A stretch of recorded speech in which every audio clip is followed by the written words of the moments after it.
Challenging काम है। इस चैलेंजिंग काम में प्रधानमंत्री श्री नरेंद्र मोदी जी ने जिस तरह से देश को एक आत्मविश्वास दिया है, जिस तरह से नए काम को, चैलेंजिंग काम को लेकर उसे सक्सेसफुल करने की जो प्रेरणा दी है, वो ये प्रोजेक्ट उसकी मिसाल है। ये करीब 21 किलोमीटर की टोटल टनल है। इसमें से करीब 7 किलोमीटर समुद्र के नीचे रहेगी। जो डीपेस्ट पॉइंट है वो करीब 56 मीटर नीचे है और टनल बहुत ही चौड़ी टनल है। 13 मीटर 13.9 मीटर मतलब करीब करीब 40 फुट के आसपास चौड़ी टनल है, जिसमें 2 लाइन रहेगी, एक लाइन अप और एक लाइन डाउन। 2 लाइन पे इसके अंदर हाई स्पीड रेल चलेगी। टनल के अंदर भी 300 किलोमीटर की स्पीड से 320 किलोमीटर की स्पीड से गाड़ी चलेगी। सर कब तक पूरा हो जाएगा सर? ये काम स्टार्ट हुआ है। देखिए, इस काम में श्री उद्धव ठाकरे जी की जब तक महाराष्ट्र में सरकार थी, तब तक उन्होंने कोई परमिशन नहीं दी। जैसे ही सरकार बदली, श्री एकनाथ शिंदे जी ने और श्री देवेंद्र भाई फडणवीस जी ने जब महाराष्ट्र की कमान संभाली, तुरंत 10 दिन के अंदर अंदर परमिशन दी और उसके तुरंत बाद में सारे काम चालू हुए, कंप्लीट, और अब फिजिकल कंस्ट्रक्शन चालू हो गया है। बहुत जल्दी ये भी तेज़ी से आगे बढ़ेगा।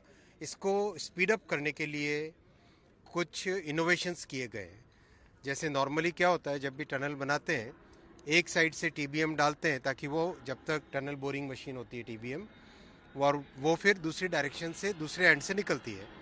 इसमें कोशिश की है कि काम को स्पीड अप करने के लिए 4 जगह से काम एक साथ पैरेलल में स्टार्ट हुआ है। 4 जगह से काम एक साथ पैरेलल में स्टार्ट हुआ है। 2 तो शाफ्ट है, एक एडिट है और एक फाइनल एंड है। तो इस तरह से करके 4 जगह से काम स्टार्ट होने के कारण काम बहुत तेजी से आगे बढ़ेगा। सर, क्या इसकी वजह से कॉस्ट एस्केलेशन हुआ है? क्योंकि पिछली सरकार ने नहीं, देखिए, ऐसा है कि देश का ये पहला हाई स्पीड कॉरिडोर प्रोजेक्ट है। देश का पहला हाई स्पीड कॉरिडोर प्रोजेक्ट है। और जैसे आप अगर देखो, अंदाज लगाओ, जैसे आप गाड़ी चलाते हो, जैसे ही गाड़ी आपकी 70 की स्पीड से ऊपर जाने लगती है तो गाड़ी में कितना वाइब्रेशन होता है, आप अंदाज़ा लगाओ। कार हो, बाइक हो, किसी में भी हो। ये हाई स्पीड रेल चलेगी 320 किलोमीटर पर आवर की स्पीड से। 320 की जब स्पीड से चलेगी तो आप इमेजिन करो उसकी डिज़ाइन में कितनी कॉम्प्लेक्सिटी होती है, कितनी डिफ़िकल्टीज़ होती है।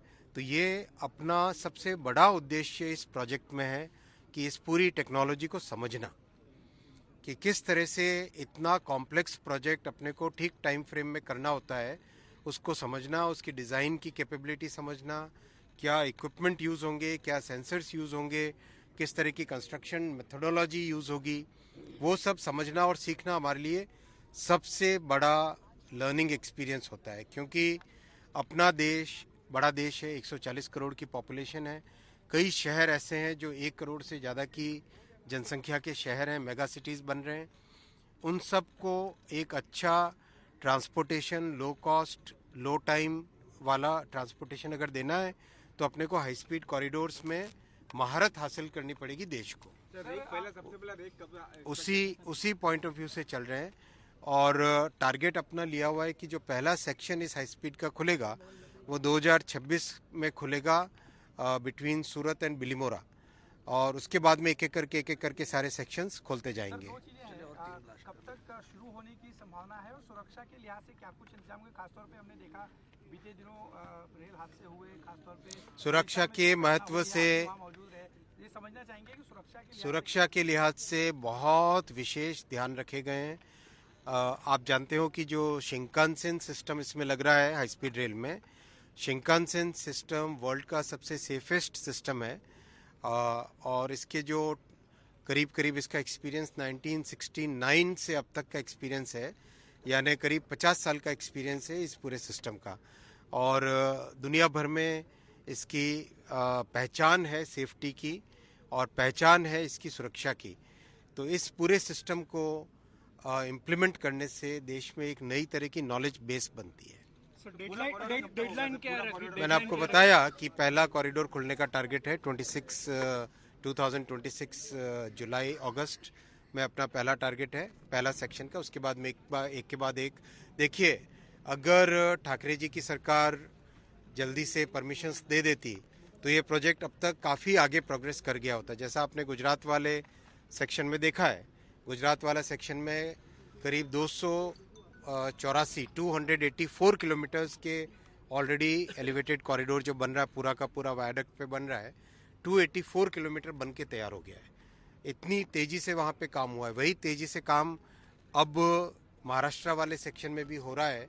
अनफॉर्चुनेटली ठाकरे जी की सरकार ने बहुत इस प्रोजेक्ट में डिले किया, लेकिन हम उस डिले को मेकअप करेंगे और फुल स्पीड से काम करेंगे। फर्स्ट रेक प्रोडक्शन कब तक होगा, स्टार्ट होगा एंड कब तक आ सकता है? पूरे प्रोजेक्ट की डिटेल टाइमलाइन, इंटरनल पूरा एक डिटेल्ड प्लानिंग है, वीक बाय वीक प्लानिंग है इसकी।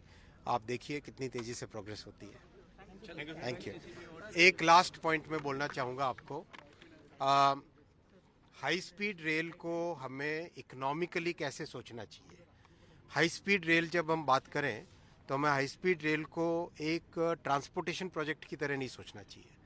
मैं आपको एग्जांपल देता हूँ जापान का।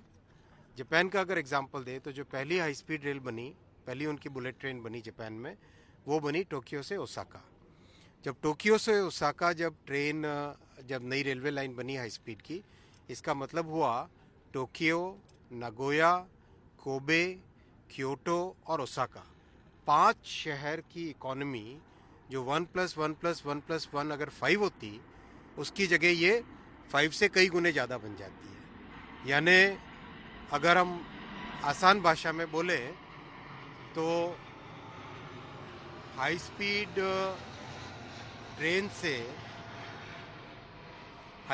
ट्रेन से प्रैक्टिकली शहर आपस में इतने जुड़ जाते हैं कि 1+1 2 नहीं बन के 1+1 11 बनता है। अपने इस प्रोजेक्ट से मुंबई, ठाणे, वापी, सूरत, बड़ौदा, आणंद और अहमदाबाद, ये पूरा का पूरा ये कॉरिडोर एक सिंगल इकोनॉमिक एक्टिविटी वाला जोन बन जाता है। आप सोचो कितना बड़ा इकोनॉमिक बूस्ट इससे मिलता है। कोई भी व्यक्ति किसी भी जगह से दूसरी जगह जा सकता है बहुत ही कम समय में। मुंबई से अहमदाबाद ट्रैवल टाइम, इसमें 2 तरह की ट्रेन्स होगी, ऑल स्टॉप वाली ट्रेन और बहुत कम स्टॉप वाली ट्रेन, जैसे हम मुंबई लोकल में भी देखते हैं ना, है ना। तो इसमें भी 2 तरह की कन्फिग्रेशन रहेगी। तो जो बिल्कुल कम रुकने वाली जो ट्रेन रहेगी, वो ट्रेन मुंबई से अहमदाबाद आपको 2 घंटे के आसपास में पहुंचा देगी, और जो ज़्यादा रुकने वाली होगी वो 2 घंटे और कुछ मिनट है, शायद 2.5 घंटे के आसपास का टाइम है ना, 2:46, पौने 3 घंटे में पहुंचा देगी। तो आप सोचो कोई व्यक्ति आराम से अपना काम कंप्लीट करके वापस फैमिली के पास आ जाए, ये इसकी सबसे बड़ी बेनिफिट मिलती है। और दूसरा बड़ा बेनिफिट होता है कि जो भी नोड्स इसमें बनते हैं हाई स्पीड में, उन नोड्स पे बहुत बड़ी growth, industrial growth, commercial growth, बहुत बड़ी रेजिडेंशियल ग्रोथ होने लगती है ऑटोमेटिकली।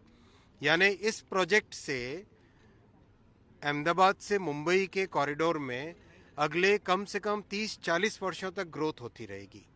30-40 वर्षों तक इसमें डेवलपमेंट होता ही रहेगा इस कॉरिडोर के साथ। ये एक बहुत दूरगामी प्रधानमंत्री जी की सोच है, उनका थिंकिंग है, और इससे लॉन्ग टर्म बेनिफिट पूरे देश को मिलेगा।